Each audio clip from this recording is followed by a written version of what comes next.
Энийг хоёр талын квадрат зэрэг дэвшүүлчих юм бол 2x дээр нэмэх нь 3-ын квадрат тэнцүү 4-өөс асах нь x-ийн квадрат болдог гэсэн.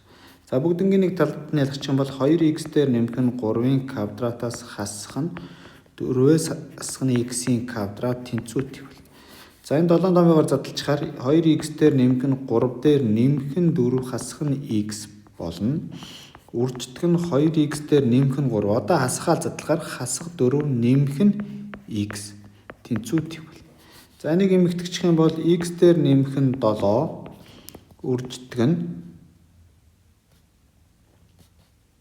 За энийг бодчоор 3x-ээс хасах нь 1.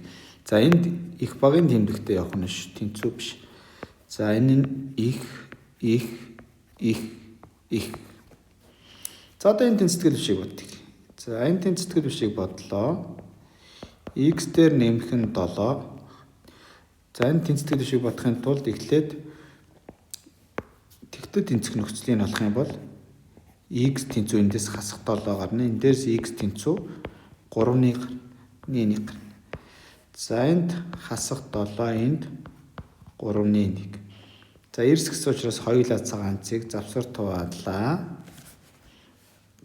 За x-үүдийн үржүүр үе ахлах гişүн өмнөх нэмэх учраас нэмэх, хасах, нэмэх.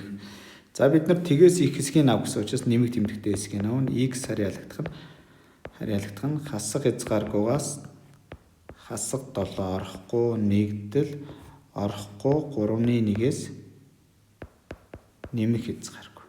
Ингээ бидний хариулт D хариулт байна.